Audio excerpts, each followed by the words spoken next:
my nigga Paul White. Hey, we won, man. Yeah. Here's your 4 beats, 100 entertainment.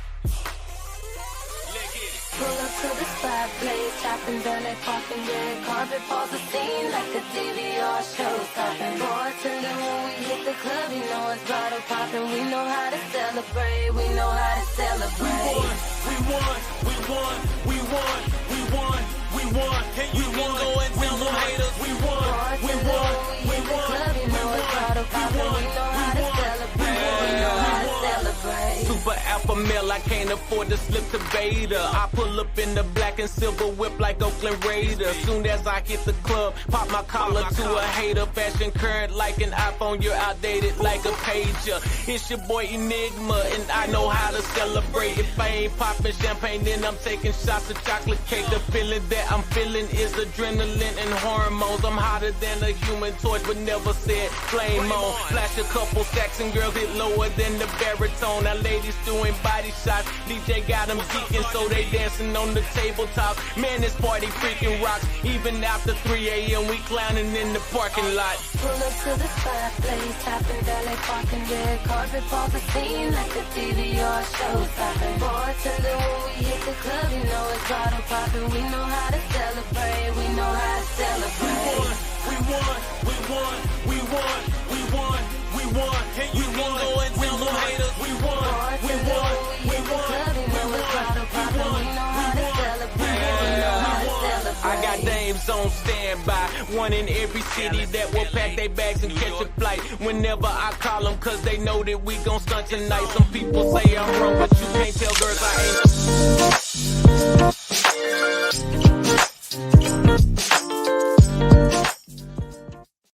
What it do, chat? Deeper Depths here with the deeper level, and we are back with another fire podcast tonight. I'm telling you, we're talking about the state of Suicide Squad. So if you're hyped for what Rocksteady is building, if you're hyped for this game, just in general, we know that we are 37 days away until the launch.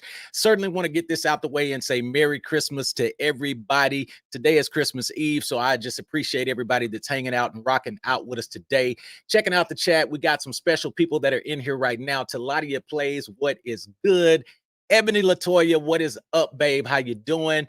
Bats is in the building. What's going on? Rage, yes, sir. To answer your question, that is Deeper Depths rapping in the background. Probably about 10 years ago, man, I laid down some tracks and didn't know what I was going to do with this music. And now that I'm a content creator, I'm like, hey, I can play this stuff and ain't got to worry about no strikes or anything like that. So that's cool. So appreciate it, man. But I see some people are coming into the chat. Make sure that you like and subscribe to this channel. Again, like and subscribe to this channel. If you're watching us on the purple side on Twitch, make sure you hit that follow button. If you are an Amazon Prime member, you can sub to the channel absolutely free. It won't cost you a dime. They give you 1 sub a month that you can use. So we hope and wish that you would use us for that 1 free sub. So if you're on the YouTube side of things, make sure you hit that notification bell so you're notified every time that I go live and more content becomes available right here. My guy Key Arion is in the building. What's up, man? Rhonda Dunn, I see you. Hey, the After Show podcast. Listen, we're actually going to be talking about a podcast that happened on the After Show with Miller, because we've got the all-father of the Do-Rag game. He is here with us.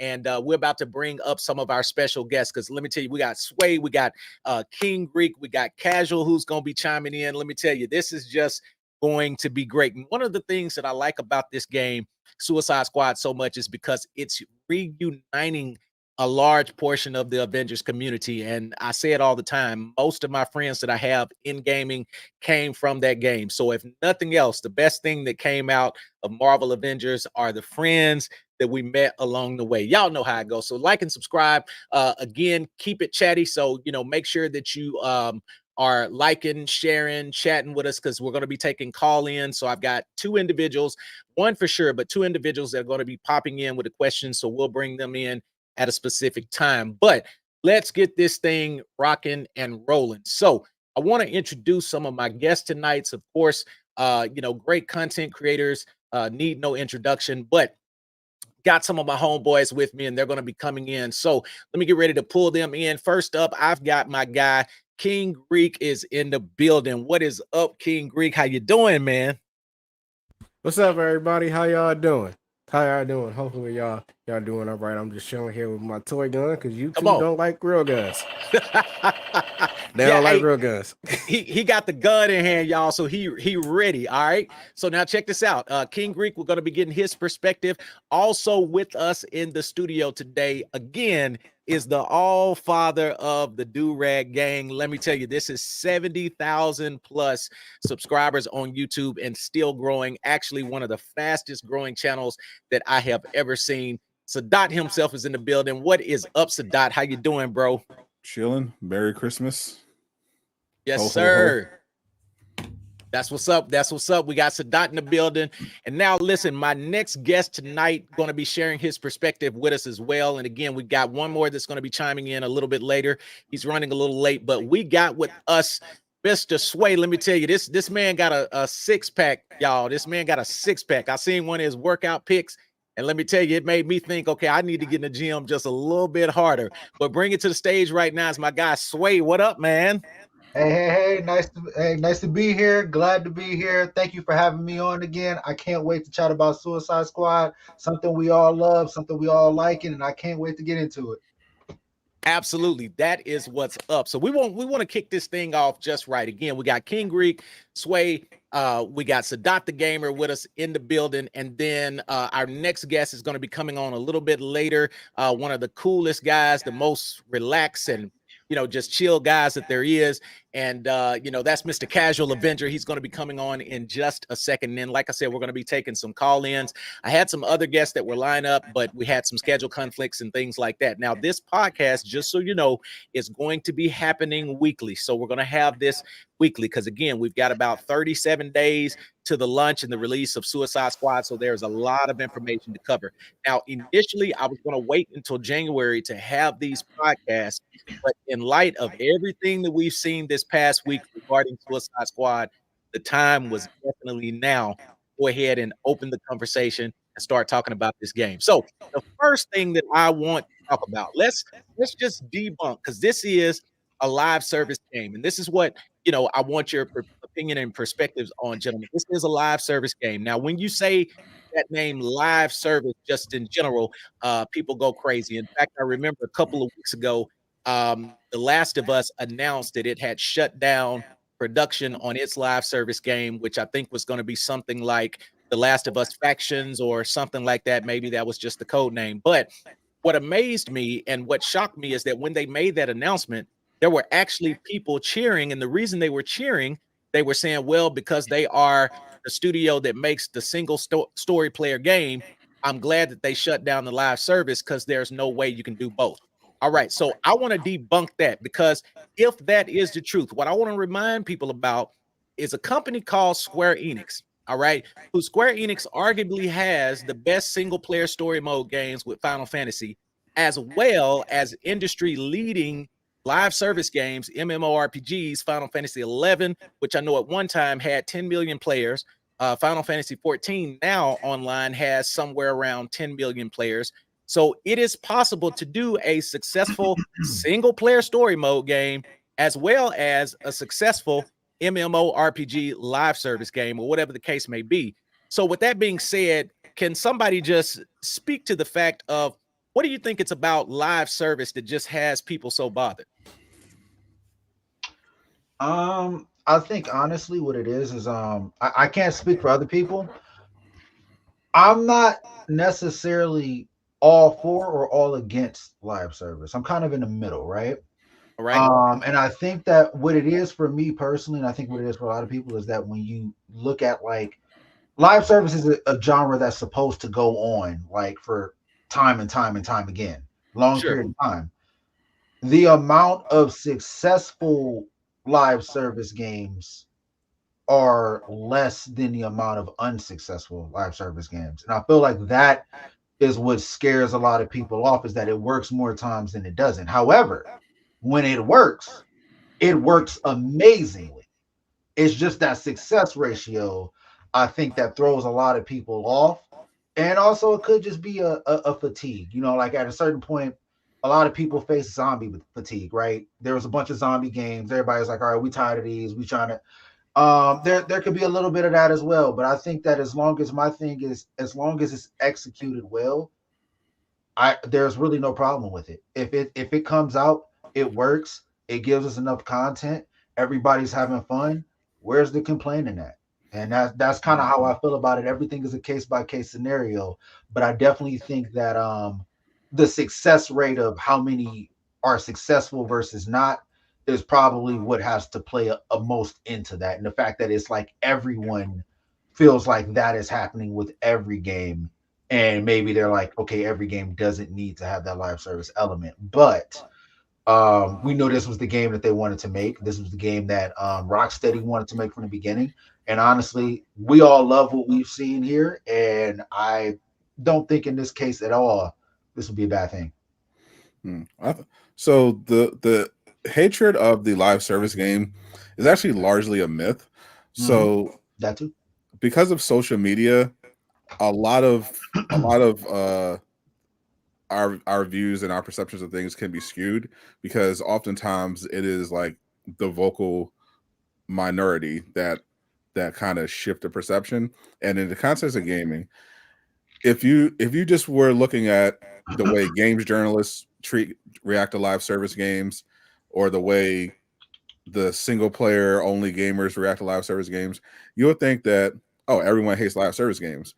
But if you actually look at the numbers, all of the most successful games of the last 20 years in terms of players are live service to some degree. GTA Online has been so successful.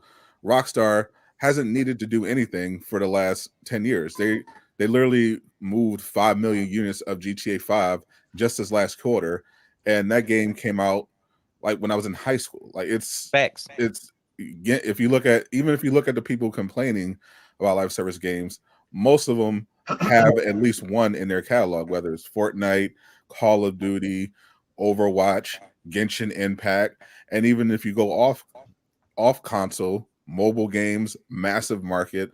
So it's not that people don't want live service games, it's that you've had specific situations that kind of skewed the view of live service games. From games journalists are just inherently biased against a lot of live service games, because if you look at a lot of their tastes, it's usually skews heavily towards RPGs or literally just anything Nintendo puts out. Sure. And but you've had some high profile live service games that completely crashed and burned, and then you have some ongoing live service games that people have very negative feelings towards, such as the NBA 2K or FIFA franchise, which, and even Call of Duty, which are considered examples of when live service games can be a problem. And in the case of Call of Duty and the sports games, that's just a result of just having a monopoly on the market. Everyone knows, well, everyone who understands how markets work, if you have a monopoly, that means less competition, that means less incentive to innovate, less incentive to push anything. So that's usually where customers will suffer. But overall, live service games are something that people want. Like as we go on, people just want games. People want more value out of their games.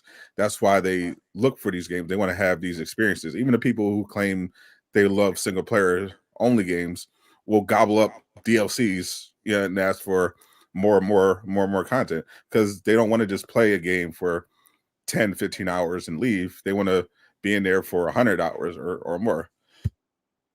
So it's really just a situation where people have had some very negative experiences with live service games, such as an Anthem or 2K, and they just immediately paint that. And I think the biggest culprit of anti-live service feelings is in the superhero community, because because in recent years, superhero games have basically been dominated by single player narrative driven games. Like we used to have a lot when I was younger, but there were a lot of those were movie tie-in games, which various degrees of success. And then you had the Arkham series and then the Spider-Man series that are basically carrying the superhero franchise. And so because of those fan bases, they're used to a certain type of of experience when it comes to superhero game. Now they were open for Marvel's Avengers, but because that was so poorly done, it kind of permanently soured a lot of them on the entire just idea of it. And now anytime someone tries to inject multiplayer, just in general, just any multiplayer into a superhero game, they automatically think of Marvel's Avengers and think, no, no, no. The only way to make a superhero game is to make it single player, narrative driven, as if DCUO doesn't exist. So the issue is that if Suicide Squad were very successful, I think that would go a long way. But until then, it's going to have the negative perception, and unfair or not, Suicide Squad has not had the best rollout, so it hasn't really so far delayed those fears about, oh, is it going to be another Avengers? Is it going to be potentially disappointing like Gotham Knights? Because we just frankly just don't have a recent example of a really successful multiplayer superhero game, and Suicide Squad could be like the first real one. But until then, people are going to let their bias kind of cloud them, because at the end of the day, they just wanted another single player Batman game. And when they saw they weren't getting another single player Batman game, that's all they need to see. And that was just the end of it. Doesn't matter what's in it. Like, people, if you ask a lot of these people criticizing the live service elements of Suicide Squad, it's actually clear that they did zero research. They don't know anything about any of the features. A lot of them still think it's just going to be always online. A lot of them think there's like tons of microtransactions, which is not the case. So it's really just, when they say I hate Suicide Squad as live service, what they're really saying is I hate that it's not a Batman game, and that's really what it comes down to. Got it. And you know what, Sadat, that is a fair dissertation about this, because again, I'm not going to sit here and act like this game does not have to prove itself. Because just as we just got this comment right here from Avatar Yaya, which I think is a very good comment. He says, I think Avengers, and this points back to what you were saying when you were in the process of saying it, Sadat, it killed many people's perspective on live service games. So yes, this game definitely has to prove itself. Again, we don't have many good comparisons as it comes to a live service game with superhero games. And I'm going to get your perspective in just a second, King Greek, but I wanted to speak to this.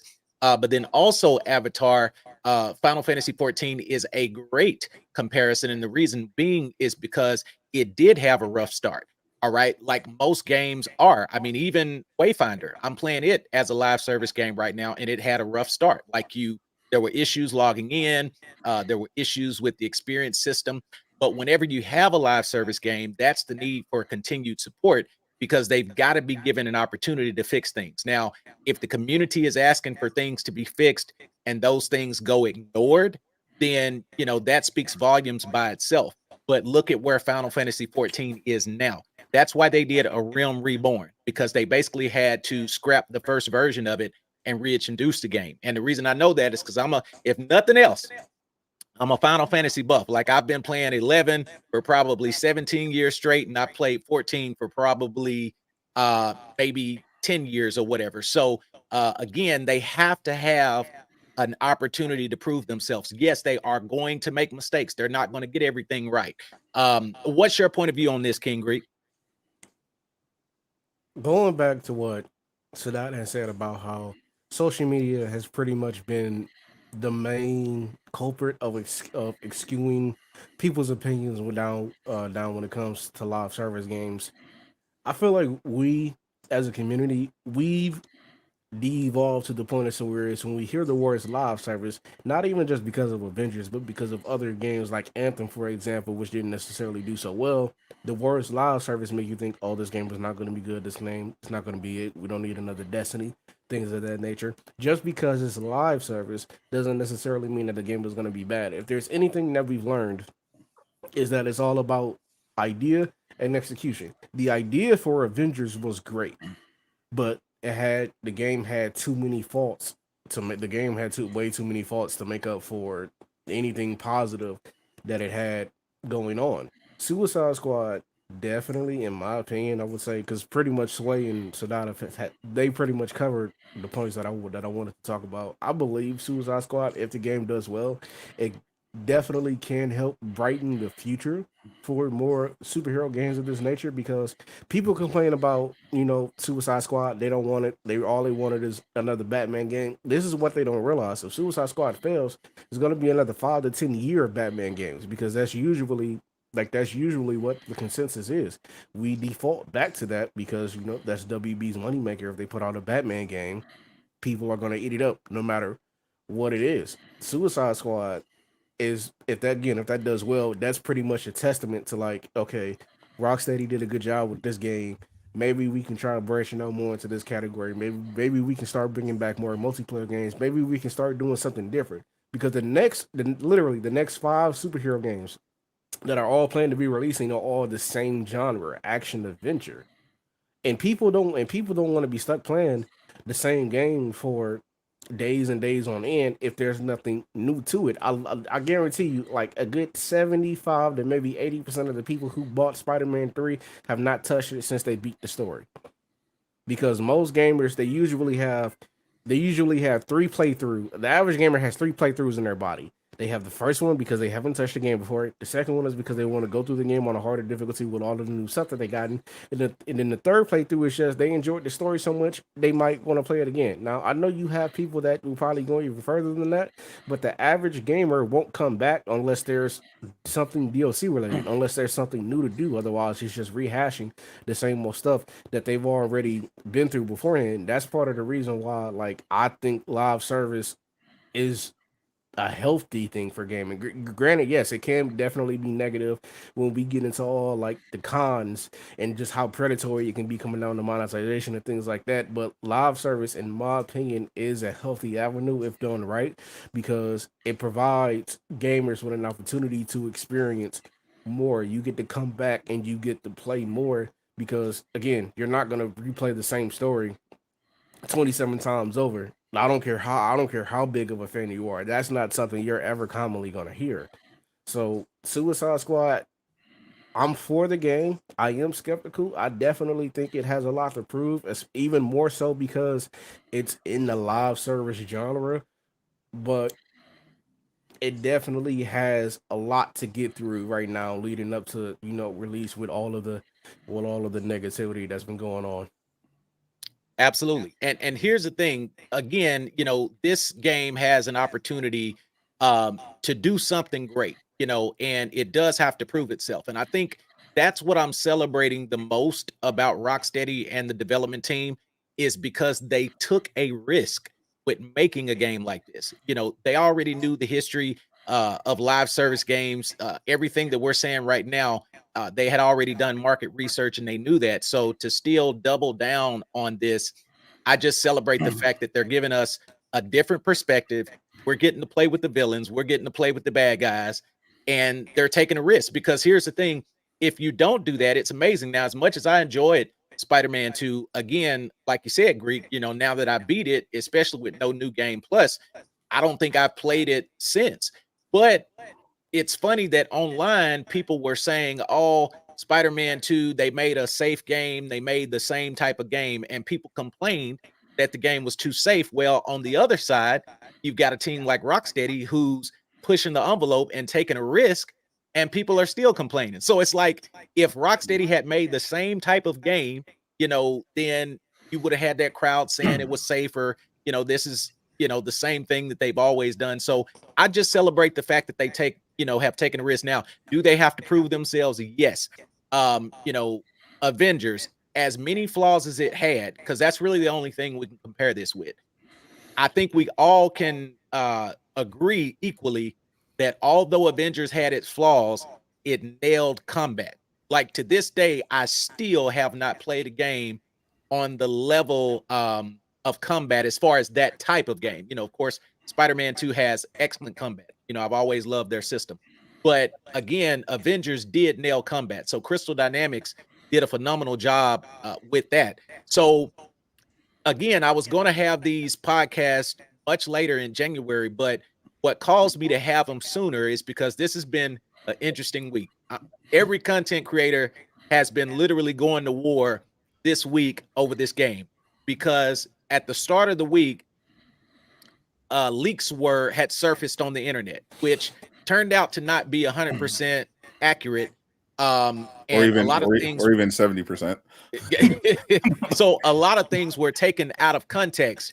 Um, Now, Miller, who actually was on Sadat's podcast, him and Jay Shock Blast, the After Show podcast. So we want to plug that. Shout out to the After Show podcast. Please go like and subscribe right now because I'm telling you, they cover some interesting topics. Um, Now that he was on your podcast, Sadat, I kind of want you to start with this. What is the turnout on all of this? So this guy leaks some things, and then the same leaker comes back and apologizes, correct? Because developers were actually receiving death threats over this information that turned out to be inaccurate. Yeah, so what happened was, and the part of the reason this is a multi-layered problem. Obviously, there's people that are collectively just looking for any excuse to hate on Suicide Squad, and they'll jump on any opportunity they can. This wasn't the first time there were some story leaks about Suicide Squad that came out, but they didn't really take off and go anywhere. The reason why these got such traction is part of a an ongoing issue with the Suicide Squad marketing. For whatever reason, they've decided to largely boycott Twitter. Now, I understand why they're doing it in terms of not spending ads, but they're not posting pretty much at all. And what happened was someone posted the leaks and they started making their rounds. And then, unfortunately, Rocksteady broke their silence on Twitter by releasing a statement, just kind of a generic leaks are bad, don't spoil it for the players, which unfortunately validated the leaks and made people say, "Oh, so they're all true." And then immediately pitchforks came out. This is a terrible ending. This is not how you do it. You ruin Kevin Conroy's legacy, yada yada yada. But in reality, and this is something Miller was saying the whole time, they were not accurate. So the issue is that, and Miller got the original, got and posted a statement from the original leaker. What happened was they got access to a few things while data mining. They, by their own admission, they were just kind of passively through skipping cutscenes and found some stuff, posted it without proper context, made up a bunch of stuff to like fill in the gaps, and speculated on some other things, and just slapped it together and uploaded it, and that ended up taking off, and then people just ran with that and assumed it's real. So Miller is currently writing an article where he's basically going to drop the actual leaks and explain why the ones circulating are wrong, and kind of give a proper overview of what's going on with the Suicide Squad main story and the post-launch after that. Now, we didn't have him talk spoilers on the show. I just wanted to have him kind of discuss how this all came to be and exactly what the problem was with the leaks. Got it. Sway, what are your thoughts on this whole leak situation and the inaccuracy of it? I think that as a community, we could just do better at waiting until we have all the facts. Really, you know what I mean? Like, don't judge a book by its cover. Don't rush to conclusions. I think that as gamers, because we constantly are so used to good and negative things coming out of certain situations, we can be a little bit more, say, like tense or a little bit more reserved to kind of trust some studios to do things. And I think that that's a healthy thing in certain situations. But here, the discourse that's come out of it, just quite probably just the hate that comes out of a lot of this stuff, not only because of what was in the leaks, but let's say the leaks were 100% true theoretically, right? Right. Why is that?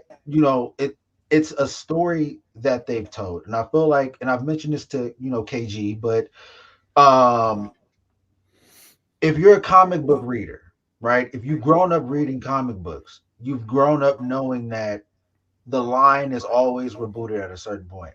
It always happens. They always have a reset. So canons can be completely different. It doesn't mean that you're locked into this canon. And I get that we all love the Arkham canon.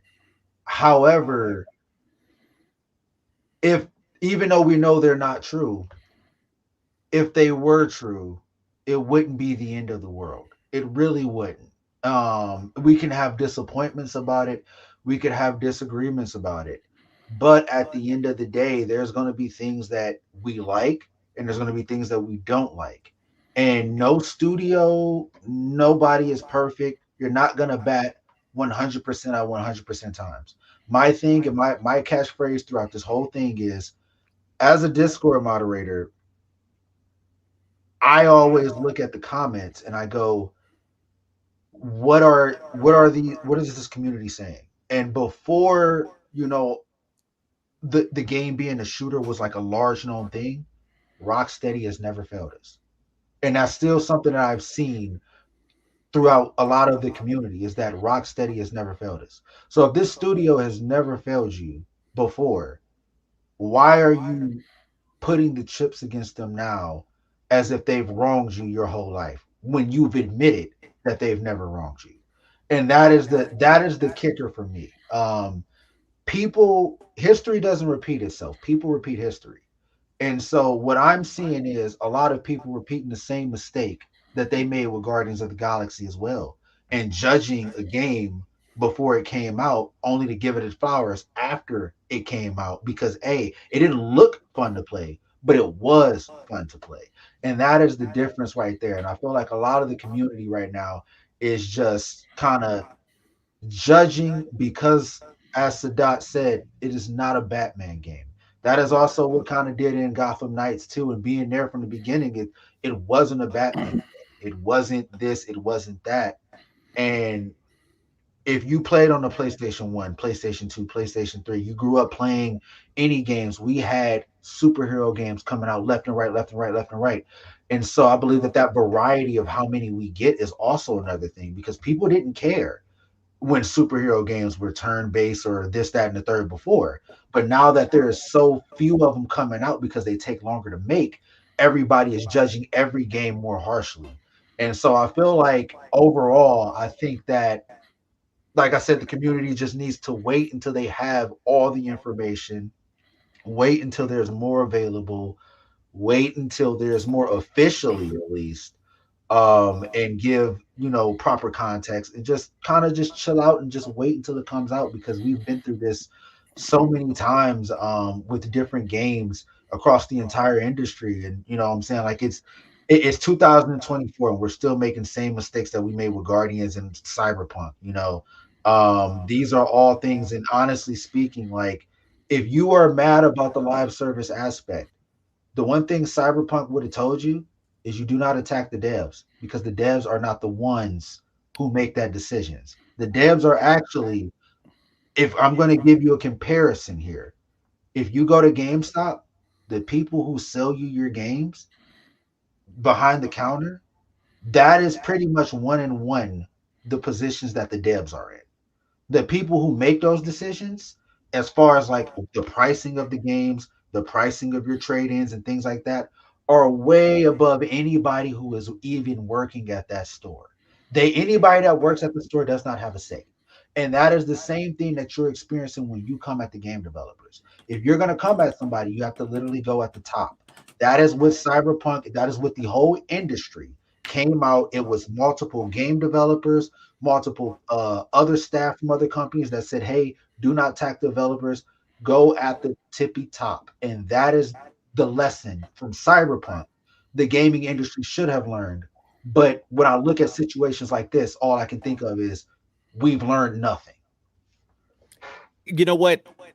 And I'm going to get your perspective in just a second, King Greek, but I want to interject this. That is so true, Sway, because again, these are the developers. So what amazed me is that when the potential leaks came out, even though they said they weren't true and taken out of context, but like you said, even if the leaks were 100% true, look at the title of the game: Suicide Squad Kill the Justice League. Gamers don't read. Truth be told, if we were to expect anything less than that, then we'd be fooling ourselves. But Whenever DC WB provided a license to Rocksteady to make this game, they knew the overall storyline. So for them to sign off on this game and give them the license to make it, if their characters were represented in a way that they did not approve of, they never would have gave them the license to make the game. So people are mad at developers, but like you said, we've got to go back. Why am I not hearing this same conversation about WB or about, DC? They're not getting threats. We're threatening the developers when they are just doing nothing but developing the game that WB and DC signed off on. Okay. So with that being said, again, if we don't have the proper context, because there's an episode, what comes to mind, there's an episode of The Boys for anybody that watches The Boys, and Homelander literally envisions in his mind killing the whole crowd. They show him basically daydreaming, and he shoots his beam and he kills half the crowd. All right. But then he comes back to, and he doesn't actually go through with it. So if someone was to take that out of context, you could have ran with just that snippet of that episode and said, well, y'all, Homelander killed all of the humans. Okay. Not knowing that the context was that he killed them, but he was just daydreaming. So again, we've got to have the proper context of how the story gets to this point, even if it is 100% true, because whatever the story is, DC and WB signed off on it. With that being said, King Greek, give us your perspective, and then we're going to take our first caller. So, in short, because I'm going to keep it short, people cannot read. People do not pay attention, and people cannot think past the first thought. A lot of the people that have been upset, if you really look at it, have been the Arkham fans. Now, if I was to give an example, right? These are fans that have been praising Rocksteady for years. As we all know, whenever it comes to making superhero games, before this whole mishap with Suicide Squad, who was the only other studio besides Insomniac that people always trusted to make a superhero game no matter what? Rocksteady. People take a look at these supposed leaks. Now people are trying to burn Rocksteady at the fork.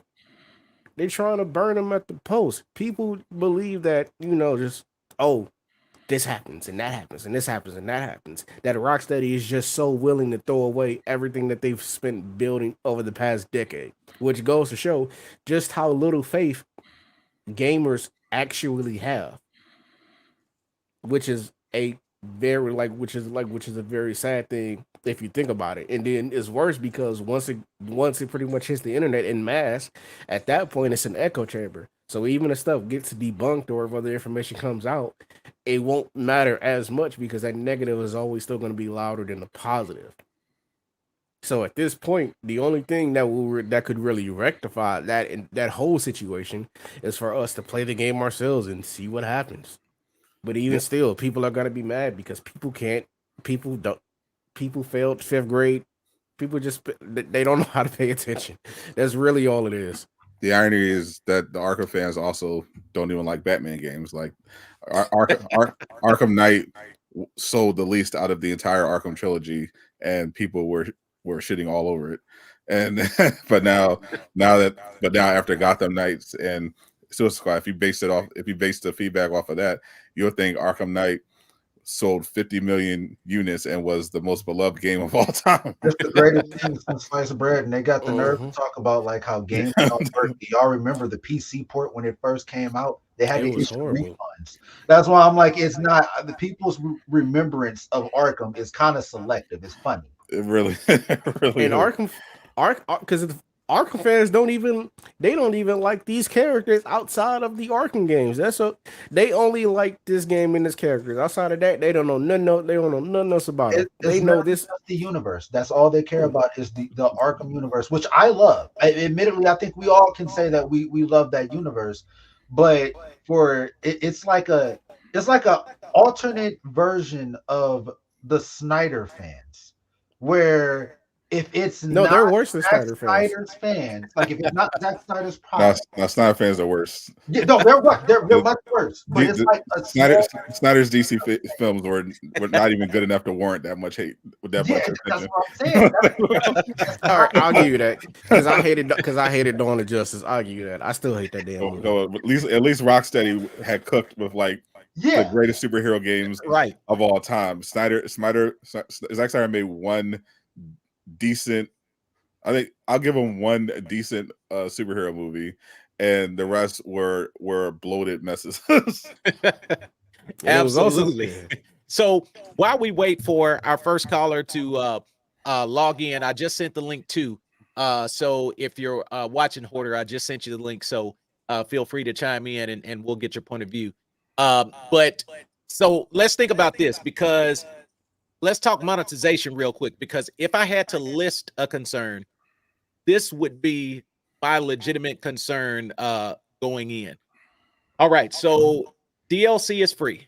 All right, which in my opinion, that's not the move I personally would have made, because again, if a game is going to have longevity, if it's going to last for years to come, there has to be a way to properly monetize it. Me personally, as long as the content again is good, I don't mind paying for live service games. Again, as a Final Fantasy person who's played for years, I was paying a monthly subscription fee. I think that fee started out as like $7.99 back in 2002, and now it's up to like $15 a month or something like that. But I've done that and I've been satisfied, with the games. But there has to be a way to monetize the game properly so that development team can still work on the game. They can fix stuff, they can add DLC content. So with it going, with the platform of not monetizing the DLC and making it free, what are you guys' thoughts on how the game is going to be monetized? So they have this is kind of peeling back behind the curtain, but and shout out to Miller for breaking this down on the podcast. They have about 16 months of content lined up, including 14 to 16. Yeah, including the actual base game. So my thinking is that what they want to do is essentially use the free post launch content to get people in the door, because they recognize that there was naturally going to be pushback when they said they weren't going to do a Batman game. There's naturally going to be pushback when people found out it was going to be a live service game, and people are skeptical. So by setting it up to be as consumer friendly as possible, if you then sell people on, okay, actually, well, the game's good, the content that's coming post launch is high quality, it's something I would definitely pay for, then you can look at it and be like, okay, now we'll see how much we're doing, what's the overhead and everything like that, and adjust accordingly. But I think if you're just doing it for like the first year, that's a good thing. That could be a good thing, because if it didn't work out, then you can just make a clean break and you're good. But if people are into it and are buying what you're selling, then you can expand with another slate of content by saying, okay, well, now we'll here's an expansion, $20 expansion, and go and see how that goes, and go from there. Got it. Makes sense. And we're going to come back and revisit this. We've got our first caller has just popped in, and he's going to offer us a perspective or ask us a question that we're going to cover. So everybody help me welcome to the Deeper Level podcast. Introducing from DSG in the house, Doom Squad Gaming. Mr. Hoarder Gamer is here with us. What's up, man? Hey, Hoarder. Hello, everybody. What's up, Hoarder? Happy Christmas Eve. Likewise. So what is either your point of view or your question to bring to light to the podcast today? So it's actually more like a point of view. One Okay. thing that I'm really excited about with this game that kind of like gets my mind going is the idea of, so this all goes down, right? Brainiac, terrible world like threat, right? And right now is going after Metropolis. Probably is going to want to turn the entire planet into the new Kolu, not just Metropolis at some point. So I'm thinking to myself, this is Metropolis, the playground of Superman villains. Who else is going to be on Brainiac's side, Team Brainiac, and who may not even need to be coerced to do it? And who is going to be on the side of the Suicide Squad? What kind of different factions? All of that is really exciting to me, because when you have this kind of thing happen, it makes like what you call strange bedfellows. And Sure. I think that's going to be really exciting. And I look forward to seeing a lot of the different Superman villains. Like I'm hoping for like Parasite, maybe Livewire, because again, it's Metropolis, and we're used to that from the Gotham games. So. Now, you know what, Hoarder Gamer, and I'm glad you said that. You mentioned faction, and all that could come out of this as this game, goes on. And I want to bring up this point of view, and this is for everybody, even yourself, Hoarder. You can chime in on this. But I want to ask you guys this, and again, we'll get to monetization because again, this is a series of podcasts. So everything that we may not get a chance to touch today, we'll be doing these weekly. So again, like and subscribe, share, get the information out because we're going to be doing State of the Suicide Squad podcast up until the time that the game releases. So this was another legitimate concern because I know that all of us have been battling this entire week, with just defending the game, if you will. People have been, coming for us. My YouTube has just been lit up. I can't imagine, Sadat, the size of your YouTube channel, what you may not face. I know King Greek, King Greek has a matter of fact, show us your gun, brother. King Greek came strapped. He came to the Which one? podcast. He came to the podcast strapped, y'all. So like he's ready. He been fighting all week. But again, when people come in on the attack, like I have no problem expressing and having a conversation, a sensible conversation about a legitimate concern. So that leads into what somebody said on my channel, and I gave them my word that I was going to bring this up on the podcast just to get you guys' point of view. So what this guy was saying, his concern is that if in fact they do kill the Justice League, all right, if in fact they wipe all of them out, all right, his concern was, where do you go from there? If this is a live service game and this is going to continue and all of the Justice League dies, where do you go from there? And I told him that's actually a legitimate concern, and so you had mentioned factions, Hoarder, and just, this being the playground of all of the different Superman villains. But at that point, do you introduce more heroes for the Suicide Squad to fight? Do you introduce your Robins? Do you introduce, you see what I'm saying? So Yeah. and I see the look on your face, Sway. So I want you to chime in on this first. Let's just address that concern. If the Suicide Squad dies, where do you go from there? Do you push yourself into a corner, or where does the game go from there? I don't think that they push themselves into a corner at all. And the reason why is that let's say this is Avengers, right? You wouldn't and I'm talking about like launch Avengers roster, right? Sure. Let's say they killed off that Avengers roster. You wouldn't then say, where are we going after this? You don't even have Spider-Man yet. You ain't even touched a fraction. You don't even have a single X-Men yet.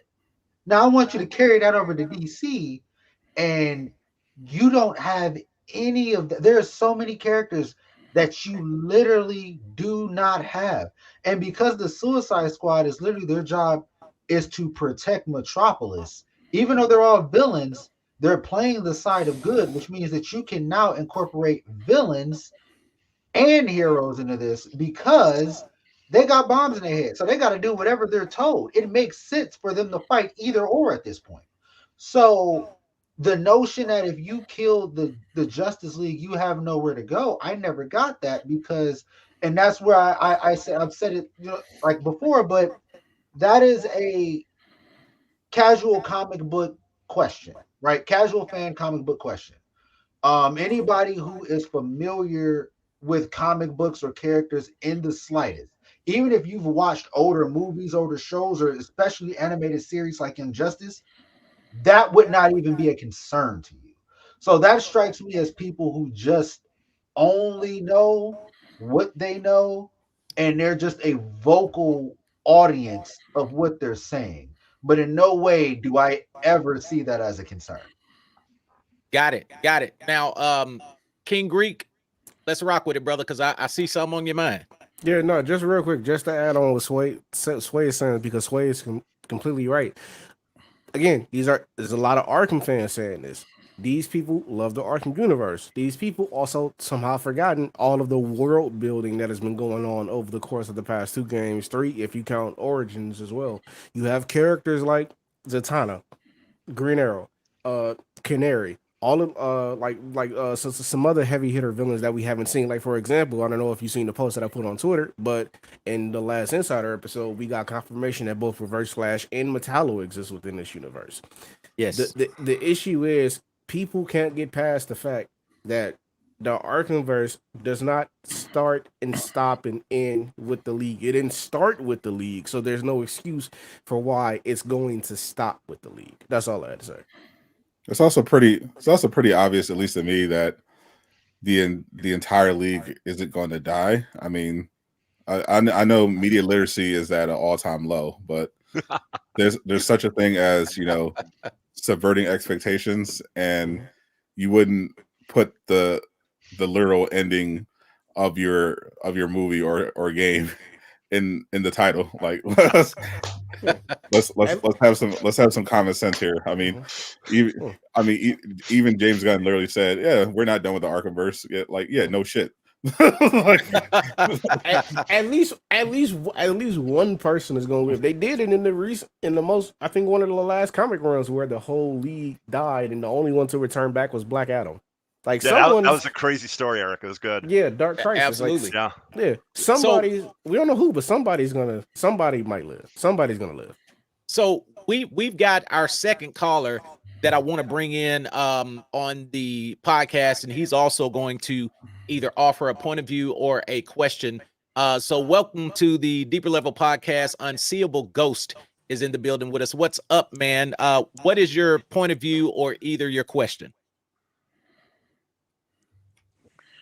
My whole point of view. Can everybody hear me? Yes. Oh, yes. can't see you.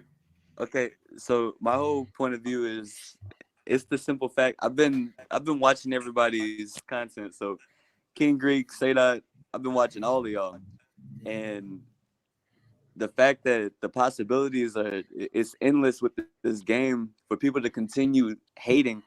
Like, could you just imagine what superhero, what villain they can bring to this game? It could be your favorite of all time, and y'all still doubting or hating on them. Rocksteady doesn't deserve this at all whatsoever. I know for a fact one of my favorites is coming. See, Sadat, man, listen. I wish I could pick your brain right now. Now, keep in mind, y'all, you know, I'm gonna have to talk to you once the show is over, because I'm gonna tell you something, man. This literally happened. I was in LA for the Game Awards, and I started thinking, because J-Shock Blast told me that he literally missed me by a day. Like, he was flying out of LA when I was flying into LA. Well, then I run into Caboose at the Game Awards, and Caboose told me that he had been there all week, you know, for like 6 days. So then I had an epiphany. I start putting 2 and 2 together. I'm like, hold up. J-Shock Blast was in LA. Caboose has been here all week. What are they here for? You know, so I text J-Shock Blast back, and I was like, man, the light bulb just came on, brother, because I know generally, you know, they hang out in some of the same circles. You know, when one goes to, you know, even with Gotham Knights, you know, they brought them in. And the funny thing about this is that I was joking with J-Shock Blast. I can remember the look on J-Shock Blast's face. I wish I could go back and find that podcast, but I mean, he was, anyway, the whole Gotham Knights thing, but that was hilarious. But so I started thinking about, okay, why are they both in LA at the same time, especially if Caboose has been there for like a whole week. So anyway, so hey, Sadat, I I gotta know what you know, brother. Like I can't tell you a lot of what I know. I got Unfortunately. Yes, sir. So back to monetization. So do y'all think that they'll be, because I mean, even 14 to 16 months, like that's how you do it. I mean, already have your stuff lined up. And I think the thing with Avengers is where the game got to, it was just too late. They had already lost the momentum that they needed earlier, and there was no really way to, monetize the game. So that's why I say that's my concern. But it sounds like Rocksteady is about to come out of the gate swinging. And I think that's definitely how it should be done, if you want to, this game to have longevity. I think with the game being with us paying for the game, I think that it being free for the first year at least is a good move, because one of the biggest talking points that I hear with like anything live service is when somebody makes them pay for a game and then they have to keep paying on top of that. And while that's to be expected, for me at least, like that's to be expected, because when the games aren't cheap to make, content aren't cheap to make, you still got to pay, the developers the time, because they clock in and out like we do for shifts, so that costs money. So while I can understand the business decision behind somebody saying like, let's have them pay like, we would if this was a free game, I think that that's a sign of goodwill to say like, hey, you guys have paid for the game, we're going to give you the first wave of content free. It's just a goodwill to the, to the fan base. That's how I look at it. Is it the best strategy going forward as far as like the health of the game and like making sure this game will be supported for a long time?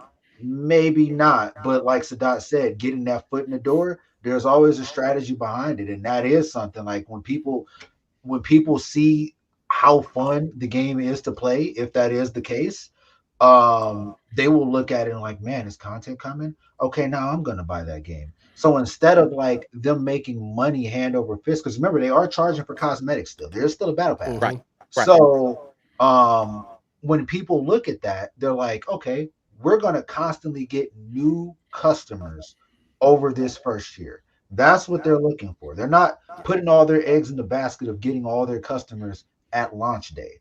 They want to keep going over the course of the year, and then those alternate costumes and those battle passes and stuff like that, that's going to slowly add up the more people like playing it. And shooters love playing shooters endlessly, and if you keep giving them stuff, they will eventually buy it, because Call of Duty makes a killing off of cosmetics. I can't see why this game wouldn't either. Okay, but now wait a minute. You mentioned Call of Duty, because that's actually been one of my point of views all week. So as popular as Call of Duty is, guess what? It has a battle pass that you do not have to buy if you don't want to.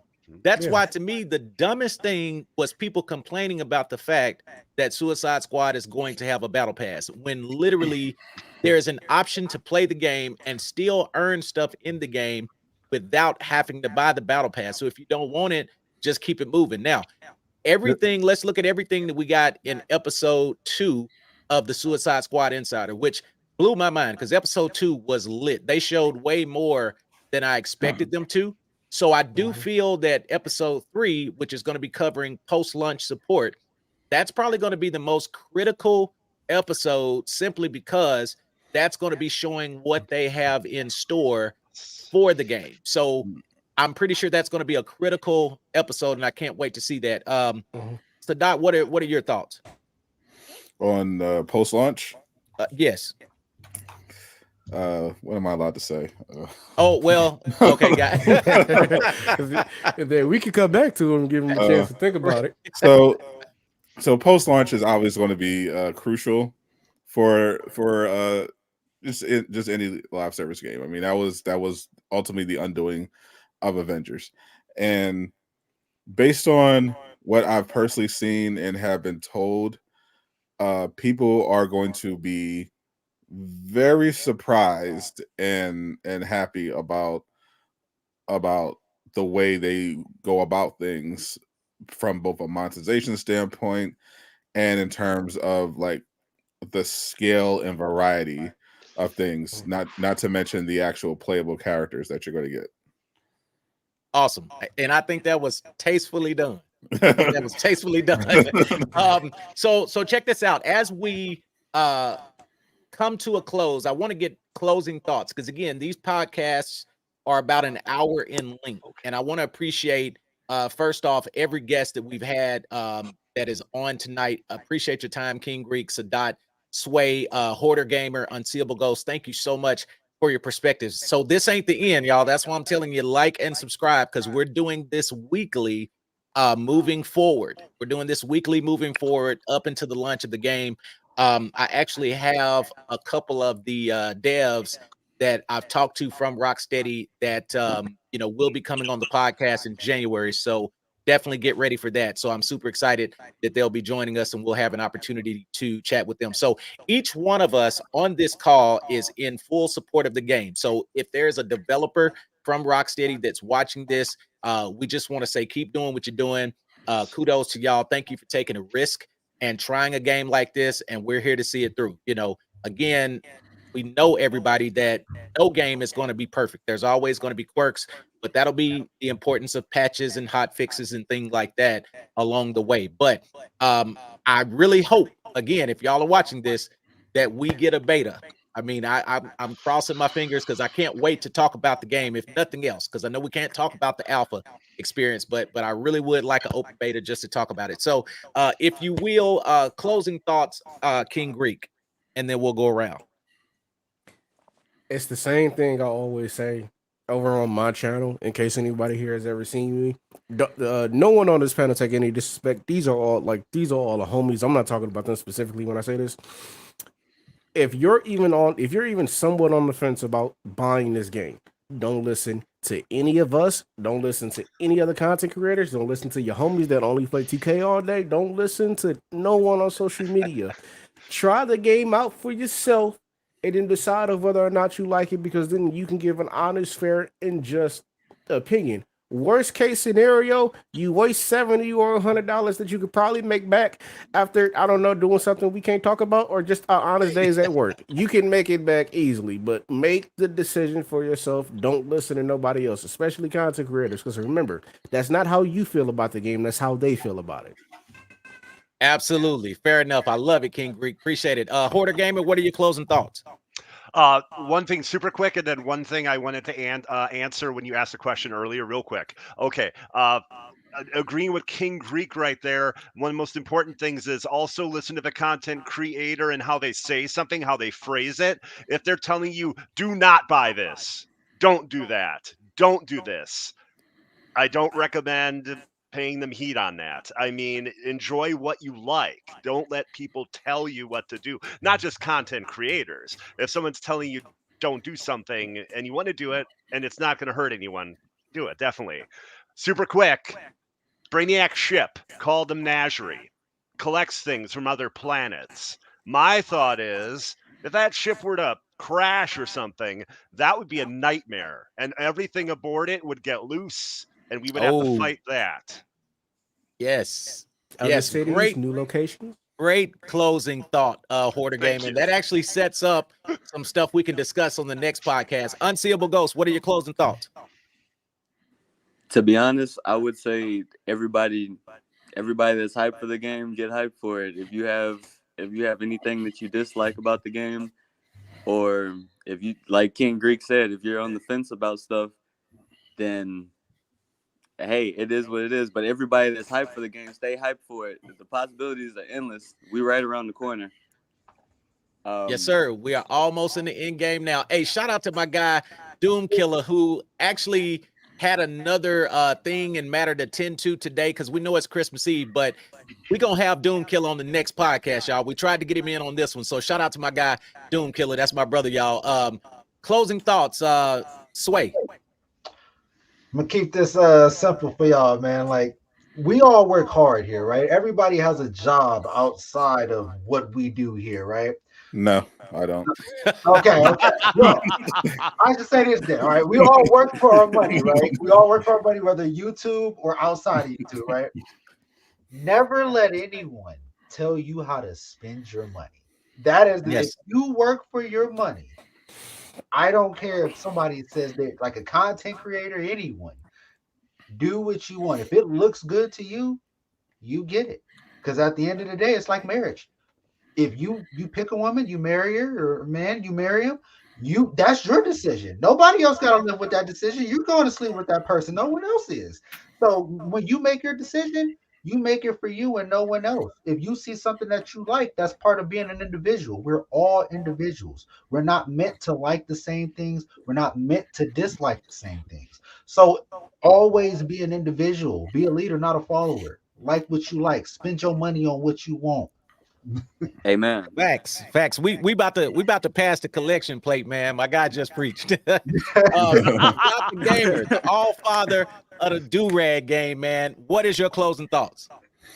I think as general, we gamers, just regardless of what you focus on, need to be better at having like debates and discourse online, especially in the gaming community, because it's important to be able to criticize games and express a negative opinion as well as a positive one. But it's so easy to get caught in the middle with these tribal conflicts, because you have console warriors, you have culture warriors, and they kind of can just poison every conversation. Like King Greed just been going through it because of this whole poison ivy thing. And it's crazy because sure, there's definitely valid criticism, or at least questions to have about the poison ivy decision that they revealed in episode 2, because it is weird. They didn't have to make her a child. That's not how her powers worked in other incarnations. They retconned their relationship, and even if they wanted to kind of capitalize on the popularity of the Harley and Poison Ivy shipping that's been more popular, there were better ways they could have done that. But instead of saying that, it's, oh, so you're a pedo, or oh, you're a shill, oh, you're a Nazi. It's like, come on. Let's be better. Speaking of that, shout out to Lejeune, because obviously he works for Warner Brothers. Obviously he's getting paid by Rocksteady. But we initially planned to have Lejeune on the podcast too. So like I said, listen, we're doing this weekly, y'all. We're all going to be coming back. So again, if you would like to call in, if you would like to offer a perspective, or ask anyone on the panel a question, join us back for episode 2 of State of Suicide Squad podcast, which is going to be going down next week, probably the same time. But again, if the time does change to kind of accommodate some of our other guests, I certainly will let you know. But listen, that's our show for tonight. Certainly appreciate all of our guests tonight. Again, King Greek, Sadat the Gamer, Sway, Porter Gamer, Unseeable Ghost. Appreciate y'all for hanging out with me. Again, don't forget to like and subscribe, and we'll see you all again on the next podcast.